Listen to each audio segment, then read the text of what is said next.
So it looks as if the Democrats have won a lawsuit to force Trump to release 8 years of his tax returns. Now he's going to file an emergency appeal. I don't really care or have enough understanding to understand the legal process for specifically what's going on under here. What I think this points to is a bigger picture that speaks to the impeachment efforts. And that is what I've been saying, and I haven't heard anyone else saying, which is what they're doing with Trump's tax returns proves the absurdity and their corruption and hypocrisy when it comes to the Biden story. Because the tax return story, if you watch Rachel Maddow or anyone else, from the get-go has been this. They're trying to show that somehow Trump has businesses in Russia or something like that, which I don't know to be the case. And for 2 years, I've been saying, so what? What does that prove? Just because Trump, an international businessman, may have had businesses in Russia, that doesn't prove anything. They're going to try to show, aha, this is a smoking gun. There's a business deal in Russia, so that proves what exactly? Again, let's not forget that by any objective measure, Trump has been much harder on Russia than Obama was. Remember Obama, who famously said, hey, I'll have flexibility to be good with you after the election? Let's see some of the things Trump's done. He's carried on and actually implemented more sanctions against Russia. He's actually bombed Russia's ally, Syria, which is a neighbor of Russia. He's increased domestic oil production, which hurt Russia's economy more than anything that Obama could have done.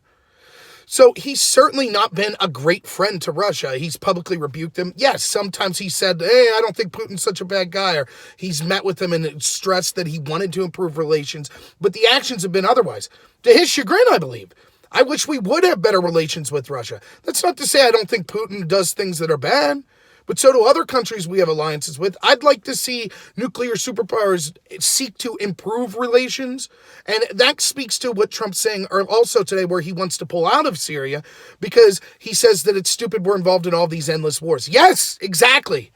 So, I think that a lot of what Trump said, don't get me wrong, the domestic energy production, I'm all for, but a lot of the hostility towards Russia that he's been showing, I think a lot of it's been because he's been forced in this position by the party of peace, the Democrats, that are striving, just like Hillary Clinton was. She wanted a no-fly zone over Syria, which could have very easily led to a direct conflict with Russia.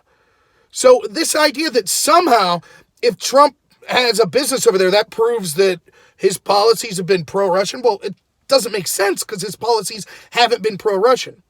But more importantly, what this shows is even though there's nothing there and we can't have a direct line of proof just because Trump has a business, that proves that he's guilty. That hasn't stopped the Democrats and the media from looking for that story for years. So then let's take that apart and look at what they thought about Joe Biden and his son having connections to Ukraine and to China, getting billions of dollars in areas he has no expertise in, while his dad was signing favorable deals to gas industries in China and Ukraine. But the media had no interest in that story, and they're continuing to tell you, watch Chuck Todd, these are all conspiracy theories. This is nonsense. Well, it's not nonsense. Unlike with the Trump story, we have no connection to why him having a business deal as an international businessman in Russia would be shady, or how that affected his policies. We could draw a direct link to, it seems incredibly shady, that Joe Biden's son, who had no expertise in these matters, was getting billions of dollars dealing with supposedly corrupt people his dad was calling corrupt. At the same time, his dad was in charge of dealing with these countries. So for Trump to want to investigate that, they say impeachment. For the Democrats for 3 years to say, we want Trump's tax returns so we can see if he had any deal in Russia, that's considered perfectly legitimate.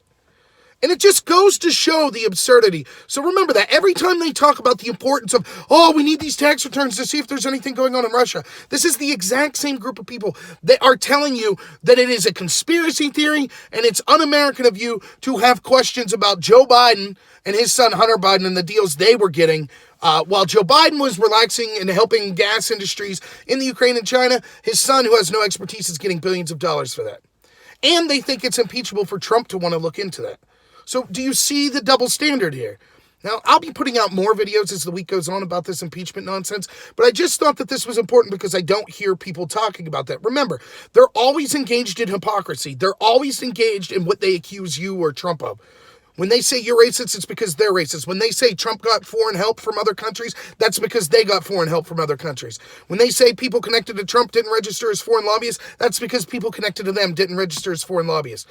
When they say Trump's weaponizing the intel agency or investigations, that's because they weaponized those intel agencies and investigations. So this is just another example of that. So, hey, if you like this video, please like and subscribe.